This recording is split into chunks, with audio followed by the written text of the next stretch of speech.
আল জাজিরায় ওসমান হাদিকে নিয়ে ঐতিহাসিক প্রতিবেদন। শহীদ শরীফ ওসমান হাদির এই যে এই ঘটনার বিচার বা আপনাদের যে আন্দোলন চলছে, ইনসাফের যে আন্দোলন চলছে, আপনাদের সাথে শীর্ষ রাজনৈতিক দলগুলোর কি যোগাযোগ হয়েছে? যেমন বাংলাদেশ জাতীয়তাবাদী দল হচ্ছে ইনশাআল্লাহ শহীদ ওসমান হাদির হত্যার বিচার হবে, কিন্তু রাজনৈতিক দলগুলোর পক্ষ থেকে যে শহীদ ওসমান হাদির হত্যার বিচার নিশ্চিত করতে হবে, এখন পর্যন্ত কোনো রাজনৈতিক দলের কাছ থেকে আমরা আর কি নিজেরা কোনো ধরনের আশ্বাস পাইনি আর কি, যে তারা আমাদের পাশে এসে দাঁড়াইছেন এবং বলছেন যে শহীদ ওসমান হাদির হত্যার বিচার না হওয়া পর্যন্ত আমরা তোমাদের সাথে রাজপথে আছি, তোমাদের প্রত্যেকটা আন্দোলনে রয়েছি এবং তোমাদের আন্দোলনের বাইরে আমরা নিজেরাও আমাদের প্রত্যেকটা জায়গা থেকে, একজন নাগরিকের জায়গা থেকে রাজনৈতিক দল হিসেবে আমরাও শহীদ ওসমান হাদির হত্যার ব্যাপারে সচেষ্ট থাকবো। নাসিরউদ্দিনকে খেপাবেন তো তাহলে আপনার হাফ প্যান্ট খুলে যাবে, কারণ আমরা শেখ হাসিনার হাফ প্যান্ট খুলে দিয়েছিলাম, শুধু হাফ প্যান্ট খুলে নাই, তাকে দিল্লিতে পাঠিয়ে দিয়েছিলাম। আমার সাথে কখনো হলো হাঙ্কি পাঙ্কি আপনি করবেন না, করতে চাইলে অন্য কোথাও দিয়ে করেন, আমার সাথে যদি হাঙ্কি পাঙ্কি করার চেষ্টা করেন সমুচিত আমরা জবাব দিব, কারণ আমি এক আল্লাহ ছাড়া কাউরে ভয় পাই না। আসুন খেলা হবে, দেখি কেমন খেলা খেলতে পারেন, মেরে ফেলবেন। এক হাতিকে মারা গিয়েছে, লক্ষ হাতি আসলে দাঁড়াবে, তবু এই আদেশ আমরা ছাড়বো না ইনশাআল্লাহ। এই যে পাটোয়ারি, নাসিরউদ্দিন পাটোয়ারি, তাকেও দরকার আছে। ওনার সাথে যে দাঁড়াইছে না আব্বাস ভাই, আমাদের আব্বাস ভাই একটু বিপদেই আছে। হ্যাঁ, ভাগ্যটা ওনার পক্ষে না। কেন জানেন? দেখেন, শহীদ হাদির মৃত্যুর পর উনি কিন্তু মৃত্যু না, যখন গুলি খাইত, গুলি খাওয়ার সঙ্গে সঙ্গে উনি হাসপাতালে যেত। নিয়তটা কিন্তু ভালো, তাই না? যাওয়া উচিত, যেহেতু ওনারই সঙ্গে নির্বাচন করতেছে, ওনার প্রতিদ্বন্দ্বী ওই অঙ্কেতে গেছে, কিন্তু যায়া ভুয়া ভুয়া ভুয়া কথাবার্তা শুনে মনে হচ্ছে যে মির্জা আব্বাস হালকা পাগল হয়ে গিয়েছেন। তিনি আজকে বলছেন 5ই আগস্টের পর থেকে একদল বেয়াদব তৈরি করছে দেশে। বেয়াদব বলতে উনি কাকে বোঝাচ্ছেন? 5ই আগস্টের যোদ্ধাদেরকে বোঝাচ্ছেন? মির্জা আব্বাসের পায়ের নিচে মাটি আসলে সরে যাচ্ছে, তো এই জন্য এখন অনেকটাই পাগলামি শুরু করে দিচ্ছে বলে আমাদের কাছে মনে হচ্ছে। মির্জা আব্বাসের এই পাগলামির জন্য পাবনায় কি একটা সিট বুকিং দেওয়া খুবই জরুরি বলে আমি মনে করছি। আপনারা কি মনে করছেন? আওয়ামী লীগের পতনের পর বর্তমানে যে নির্বাচনমুখী প্রচারণা, সেখানে আমরা গত 2 দিন যাবত যে ধরনের পক্ষে বিপক্ষে পাল্টা, এর বিপরীতে আবার পাল্টা যে বক্তব্যগুলো শুনছি, এগুলা কি আসলেই নির্বাচন সংক্রান্ত বক্তব্য হওয়া উচিত? আমার কাছে মনে হয়, আমি ক্ষুদ্র মানুষ, যে আমি ক্ষমতায় গেলে কি করব, আমার দল কি করবে, কিভাবে পলিসি হবে, কিভাবে জনগণের জন্য সুযোগ সুবিধা তৈরি হবে, ওই দিকে মনোযোগ দিয়ে কথা বলা। এর বিপরীতে কথা বললে হয় কি, আপনি ট্রলের শিকার হয়ে যাবেন। এর বিপরীতে কথা বললে হয় কি, যে মানুষের মধ্যে আপনাকে দিয়ে একটা নেগেটিভিটি হবে। আমাদের হাসিনা আপত্তি গেছেন ভারতে গেছেন, ভালো করছেন। এইখানকার যারা আপনার সমর্থক, যারা আপনাদের কর্মী পার্টি, তাদেরকে বিপদে পড়েছেন কেন? আমরা তাদেরকে জানাতে কোনো বিপদে পড়বেন না, আমরা আছি আপনাদের। আসসালামু আলাইকুম দর্শক, যে যেখানে আছেন আশা করি ভালো আছেন। দর্শক, দেশের মধ্যে ঘটে যাওয়া ঘটনাবলীর মধ্য থেকে খুবই গুরুত্বপূর্ণ কিছু ভিডিও নিয়ে হাজির হয়েছি, যার কিছুটা অংশ বিশেষ আপনারা ইতিমধ্যে ভিডিওর শুরুতেই দেখেছেন। দর্শক, দেখে বুঝতে পারছেন আজকের ভিডিওটি আপনাদের জন্য কতটা গুরুত্বপূর্ণ এবং আকর্ষণীয় হতে যাচ্ছে। দর্শক, আমি আর কথা বাড়াবো না, মূল ভিডিওতে নিয়ে যাব। তার আগে বলবো, যারা এখনও আমাদের এই চ্যানেলটি সাবস্ক্রাইব করেন, প্রতিনিয়ত আপডেট গরম গরম খবর পেতে আমাদের এই চ্যানেলটি সাবস্ক্রাইব করে পাশে থাকা বেল বাটনটি বাজিয়ে দিবেন। যারা ইতিমধ্যে সাবস্ক্রাইব করে দিয়েছেন তাদেরকে অসংখ্য ধন্যবাদ। দর্শক, না টেনে ধৈর্য সহকারে সম্পূর্ণ ভিডিওটি দেখলেই জানতে পারবেন আজকের ভিডিওর মূল বিস্তারিত বিষয়। যখন আমরা রাজপথে না গিয়ে আমরা শান্তিপূর্ণ আন্দোলনের মাধ্যমে ছোট ছোট কর্মসূচি যাতে জনভোগান্তির তৈরি না হয় সেগুলো রাখছি, তখন আবার তারা আমাদেরকে বলছেন যে আমরা এজেন্সির সাথে আপোষ করে আমরা, অথবা হচ্ছে যারা খুনি চক্র রয়েছে তাদের সাথে আপোষ করে আমরা হচ্ছে এই হত্যার বিচার থেকে সরে গিয়েছি। মানে এই দুইটা কাজই হচ্ছে একই ধরনের মানুষের দ্বারা আর কি সংগঠিত হচ্ছে। বিএনপির সাথে আমরা যোগাযোগ করেছিলাম, কিন্তু বিএনপির আমরা এখন পর্যন্ত সাক্ষাৎ পাইনি। জামাতের সাথে যোগাযোগ করার পরে আমাদের আমিরের সাথে সাক্ষাৎ হয়েছে। তো শহীদ শরীফ ওসমান হাদির এই যে এই ঘটনার বিচার বা আপনাদের যে আন্দোলন চলছে, ইনসাফের যে আন্দোলন চলছে, আপনাদের সাথে শীর্ষ রাজনৈতিক দলগুলোর কি যোগাযোগ হয়েছে? যেমন বাংলাদেশ জাতীয়তাবাদী দলের কথা যদি বলি, বা জামাত ইসলামের কথা যদি বলি, বা অন্যান্য রাজনৈতিক দলগুলো, তাদের ব্যাপারে আপনার পর্যবেক্ষণ, মূল্যায়নটা একটু শুনতে চাই। আচ্ছা, প্রথমত যারা বাংলাদেশের যে সকল রাজনৈতিক দলগুলো রয়েছে, আমরা মোটামুটি যারা বৃহৎ দলগুলো রয়েছে, যারা আন্দোলন সংগ্রাম এর মধ্য দিয়ে 17 বছর কাটিয়েছে, এবং ক্ষুদ্র যে দলগুলো রয়েছে প্রত্যেকের কাছেই আমরা যাওয়ার চেষ্টা করেছি, তাদের সাথে যোগাযোগ করবার চেষ্টা করেছি এবং বিভিন্ন রাজনৈতিক দলের সাথে যোগাযোগ করেছি। কিছু কিছু রাজনৈতিক দল আমাদের সাথে যোগাযোগ করেছেন এবং কিছু কিছু দল আমাদের রাজনৈতিক ইসের সাথে যোগাযোগ করেন নাই। বিভিন্ন সমস্যা দেখিয়েছেন যে এই মুহূর্তে আসলে যোগাযোগ করা সম্ভব হচ্ছে না, এই টাইপের বেশ কিছু কথাবার্তাও তারা বলেছেন। তো তারা আরকি আমাদেরকে আরকি যেটা আরকি এখন বলতেছেন সেটা হচ্ছে আমাদের মাথায় হাত দিয়ে দোয়া করে দিচ্ছেন যে আল্লাহ তোমাদের সহায় হোক। এরপরে হচ্ছে ইনশাআল্লাহ শহীদ ওসমান হাদির হত্যার বিচার হবে। কিন্তু রাজনৈতিক দলগুলোর পক্ষ থেকে যে শহীদ ওসমান হাদির হত্যার বিচার নিশ্চিত করতে হবে, এখন পর্যন্ত কোন রাজনৈতিক দলের কাছ থেকে আমরা আরকি নিজেরা কোনো এই ধরনের আশ্বাস পাইনি আরকি, যে তারা আমাদের পাশে এসে দাঁড়াইছেন এবং বলছেন যে শহীদ ওসমান হাদির হত্যার বিচার না হওয়া পর্যন্ত আমরা তোমাদের সাথে রাজপথে আছি, তোমাদের প্রত্যেকটা আন্দোলনে রয়েছি এবং তোমাদের আন্দোলনের বাইরে আমরা নিজেরাও আমাদের প্রত্যেকটা জায়গা থেকে, একজন নাগরিকের জায়গা থেকে, রাজনৈতিক দল হিসেবে আমরাও শহীদ ওসমান হাদির হত্যার ব্যাপারে সচেষ্ট থাকবো। এই ধরনের কোনো আন্দোলন সংগ্রাম আমার চোখে পড়ে না। আমি তো অত্যন্ত ব্যস্ত থাকি, জানেন আপনি, তো আপনার চোখে পড়লে আমাকে জানাবেন, মানে আমি এখন পর্যন্ত জানি না।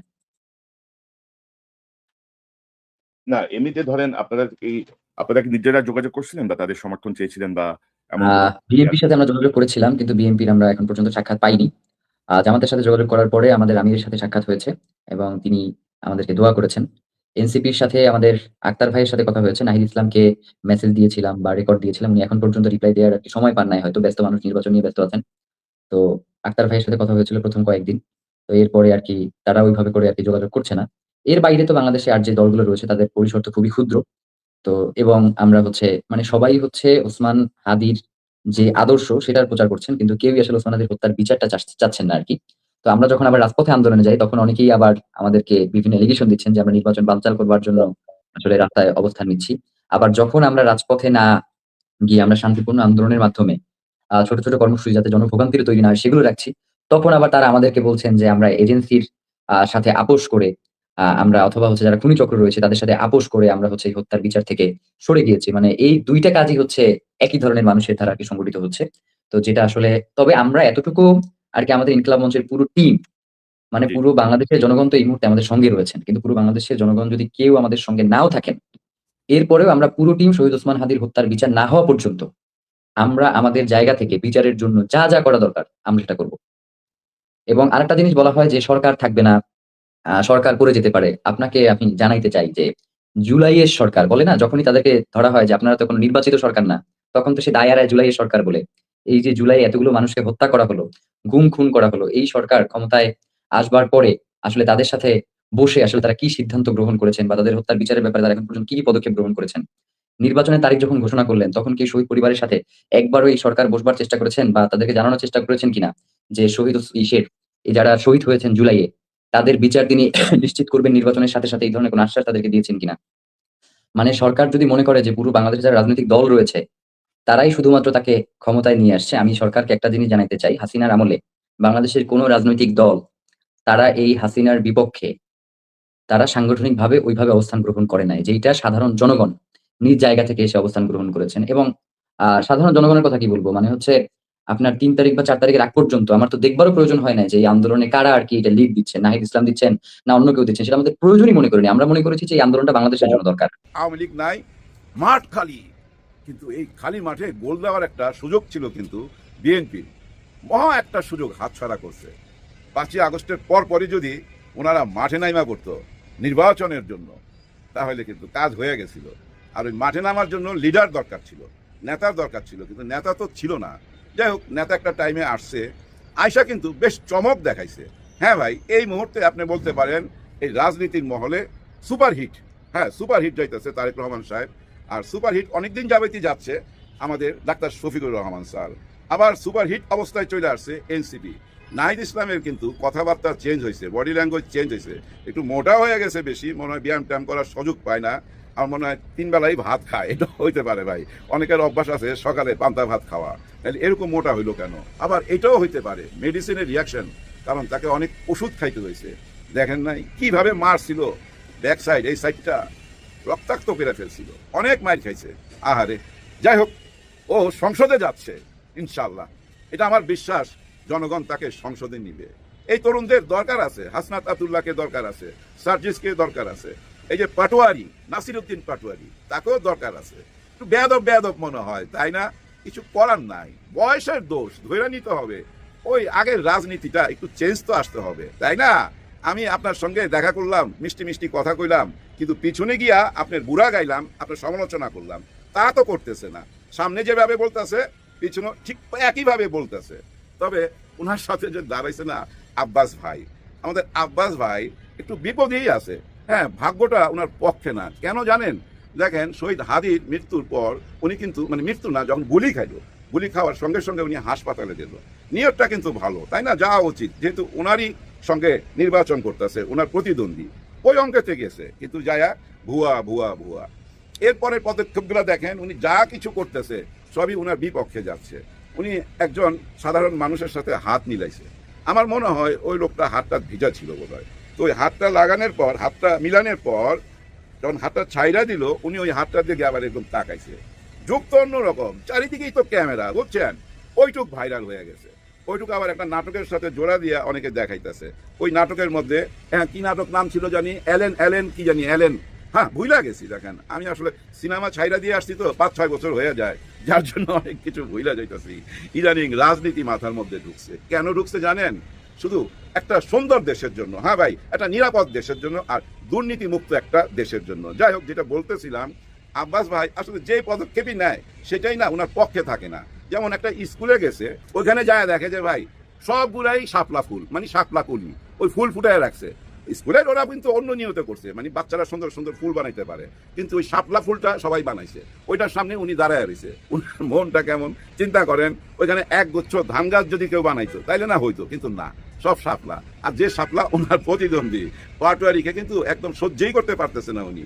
কারণ কি জানেন, পাটোয়ারি যেভাবে কথা বলে, গায়ে লাগার কথা তো, কিন্তু আমি মনে করি গায়ে না লাগানোই ভালো। কারণ পাটোয়ারি তো বলে গায়ে লাগাবার জন্যই, টার্গেট করেই তো বলে।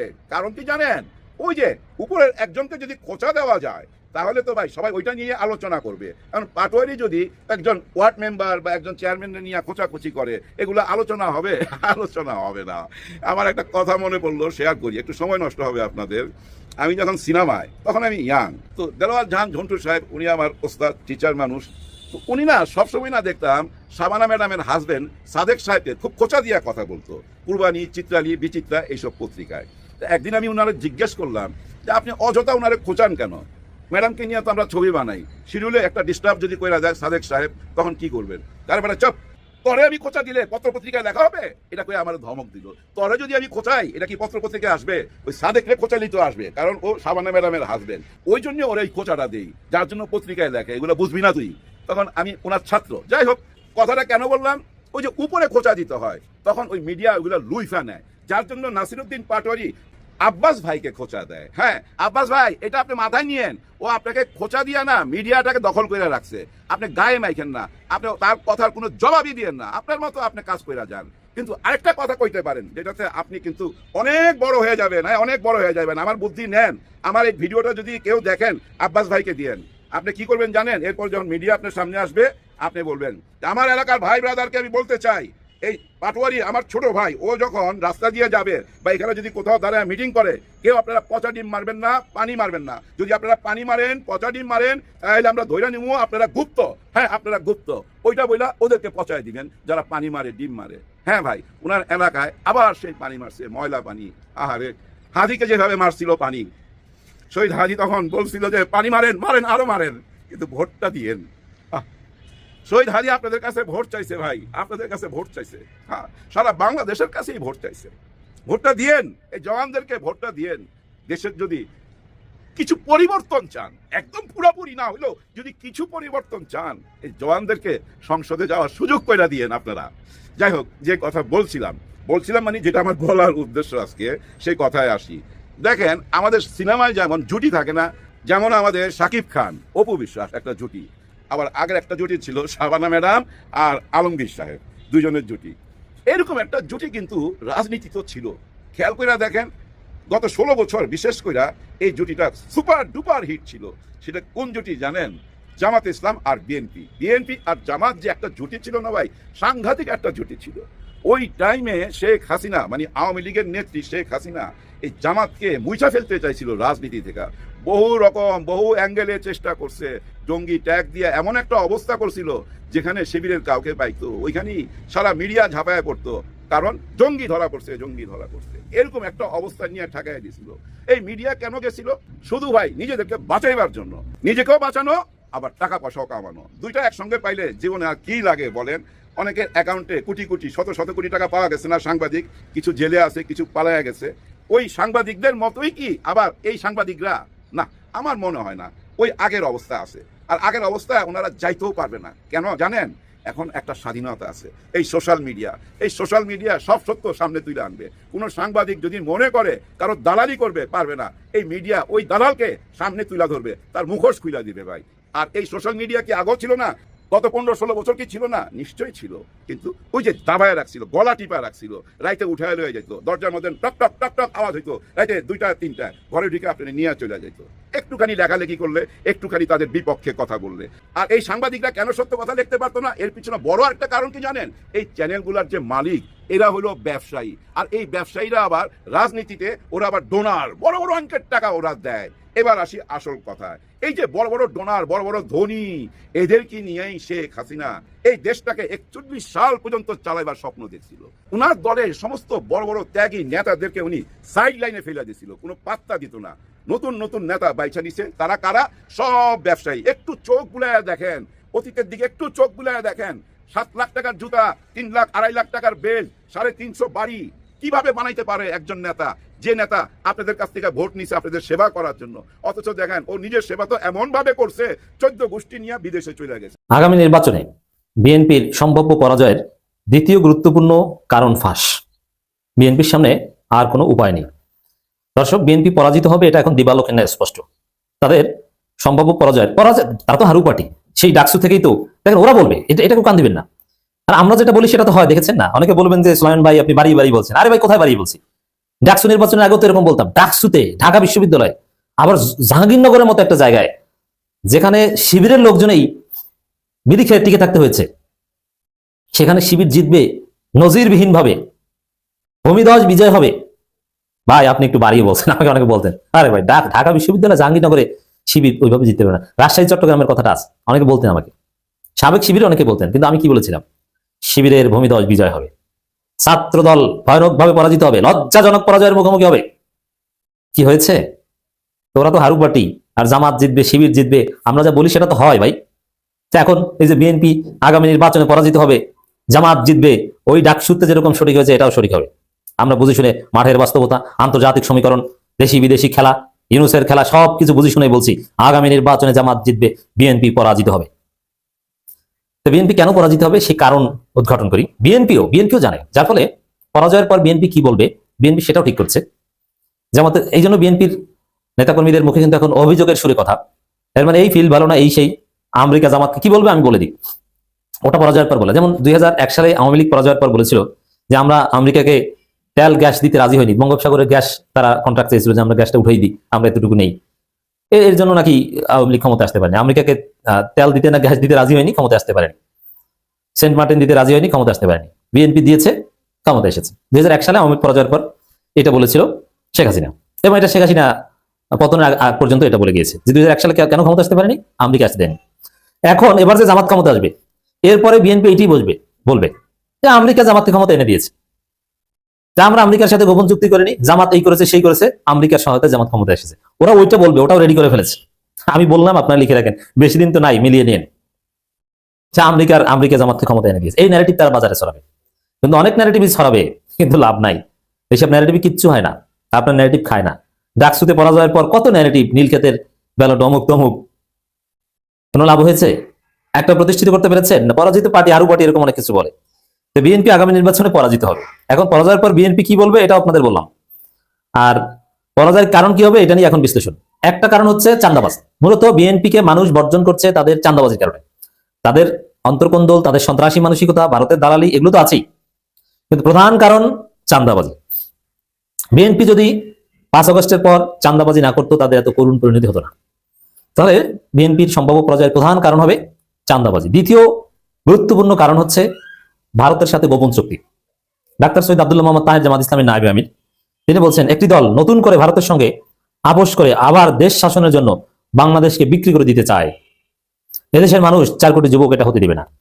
ভারতের আধিপত্যবাদের বিরুদ্ধের প্রধান শক্তি এনসিপি তো জামাতের সাথে, আর জামাতের প্রাসঙ্গিকতাই মূলত ভারত বিরোধীদের মধ্য দিয়ে। তো দর্শক, এই জায়গায় এর অর্থটা কি? একটি দল নতুন করে ভারতের সঙ্গে আপোষ করে, তো ভারতের সঙ্গে আপোষ করে কোন দল? বিএনপি। এর মানে বিএনপি ভারতের সাথে গোপন চুক্তি করেছে, যেটা আনন্দবাজার পত্রিকা স্পষ্ট করেছিল, বিএনপি প্রতিবাদ করেনি। এটা যদি অপপ্রচার হতো, এখন মাহাদি আমিন বলছে তারেক রহমানের উপদেষ্টা মাহাদি আমিন ছেলেটা শিবির করতো, এখন তারেক রহমান উপদেষ্টা হয়েছে না, শিবির করতেন বলে ভদ্র। যাই হোক, শিবির ছেলেরা বিভিন্ন দলে যেতেই পারেন, এটা আপত্তি ছিল। এই মাহাদি আমিন তিনি বলছেন না, ভারতের সাথে কোনো চুক্তি করিনি। আরে ভাই, এতদিন পরে এসে বললে হবে? মোশাররফ করিমের একটা নাটক বিহাইন্ড দ্য সিন দেখবেন, অনেক কিছু শেখার আছে, মজাও পাবেন। ওখানে একটা ডায়লগ আছে ফারুকের, এখন আমার স্বামী আছে, সংসার আছে, একটা বাচ্চা আছে, এতদিন পরে সেই কথা বললে হবে? আপনারা ভারতের সাথে দালালি করেছেন, ভারতের গ্রিন সিগন্যালে দিল্লির উপর ভরসা করে তারেক জিয়া বাংলাদেশে এসেছেন। ওই যে বলেছিলেন যে দেশে আসার সিদ্ধান্ত একক ও অবারিত নয়, তাহলে সেই ব্যারিকেড কিভাবে উঠে গিয়েছে? এর মানে দিল্লি সিগন্যাল দিয়েছে, সব পত্রিকায় প্রকাশিত হয়েছে, প্রতিষ্ঠিত হয়ে গেছে যে ভারতের সাথে চুক্তি করে এসেছেন।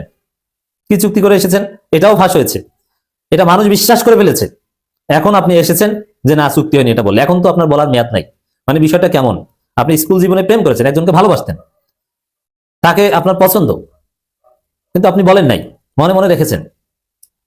কলেজ জীবনেও বলেন নাই, ইউনিভার্সিটি লাইফেও বলেন নাই। বলছেন কখন? ওই মেয়ের বিয়ে হয়েছে, বাচ্চা আছে, তখন বলছেন যে I love you and I still love you. কাজ হবে? হবে না। কারণ কি? মেয়াদ শেষ, ঘটনা তো ঘটে গেছে।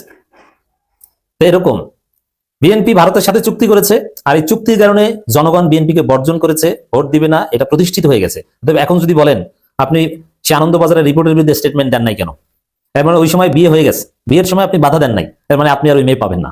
আনন্দবাজারের স্টেটমেন্টের প্রতিবাদ করেননি, আপনি এখন আর ভারতের দালালি করেন না, কথা বললে হবে না। ওই সময় এটা কায়েম হয়ে গেছে, ওই সময় বিএনপি নীরবতার মাধ্যমে আপনি ভারতের দালাল হিসেবে কায়েম হয়ে গিয়েছেন। একটি দল ভারতের সঙ্গে আপোষ করে বাংলাদেশকে বিক্রি করে দিতে চায়, এর মানে বাংলাদেশের স্বাধীনতা সার্বভৌমত্ব প্রমাণ আছে তো, বিএনপি ভারতের কাছে বিক্রি করে দিতে চায়, প্রমাণ আছে। যেমন আপনি দেখুন ক্রিকেট মুস্তাফিজ ইস্যু নিয়ে বিএনপি চুপ, আবার বিএনপির দালাল তামিম ইকবাল দালালি করে যাতে বাংলাদেশ ক্রিকেট দল ভারতে খেলতে যায়, স্বাধীনতা সার্বভৌমত্ব বাংলাদেশের সম্মানকে বিসর্জন দিয়ে। আবার জয়শঙ্কর দৌড়ে তারেক রহমানের কাছে আসে, এবং ভারতের মিডিয়া, ভারতের বিজেপি পন্থী ক্ষমতাসীনদের থিঙ্ক ট্যাঙ্ক, তারা সবাই বলে যে তারেক রহমান ও বিএনপিকে এবার আমাদের সমর্থন করতে হবে, তুলনামূলকভাবে প্রগতিশীল। এবং খালেদা জিয়ার বিরুদ্ধে সারা জীবন ষড়যন্ত্র করেছে ভারত, আর এখন বলে যে না বিএনপি কি দরকার। তো ভারত নিজেরাই তো বলেছে বিএনপি কে দরকার, আর বিএনপি তো চুপ। এর মানে কি? যে ভারতের সঙ্গে আপোষ হয়ে গেছে, আর আপোষ হলে ভারতের সঙ্গে আপোষ হওয়া মানে বাংলাদেশকে বিক্রি করে দেওয়া। সব বিক্রি হস্তান্তর করা লাগে না, গোপনে খাওয়া খাই। পরকিয়া কিন্তু একসাথে সংসার করে না, কিন্তু গোপনে খাওয়া খাই চলে। তো এটা হচ্ছে এরকম। অতএব বিএনপি আগামী নির্বাচনে প্রথমত পরাজিত হবে চাঁদাবাজির কারণে, দ্বিতীয়ত ভারতের সাথে আপোষ করার কারণে। তো দর্শক, আশা করি সম্পূর্ণ ভিডিওটি দর্শক দেখলেন। তো দর্শক, এই ভিডিওটি দেখে কি জানলেন? আপনার গুরুত্বপূর্ণ মতামতটা আমাদের কমেন্ট বক্সে অবশ্যই জানিয়ে যাবেন, এবং এরকম প্রতিনিয়ত আপডেট গরম গরম খবর পেতে আমাদের এই চ্যানেলটি সাবস্ক্রাইব করে পাশে থাকা বেল বাটনটি বাজিয়ে দিবেন। দর্শক, আজকের মতো এখানেই বিদায় নিচ্ছি, দেখা হবে নতুন একটা ভিডিওতে। ততক্ষণ পর্যন্ত সাথেই থাকবেন, ধন্যবাদ।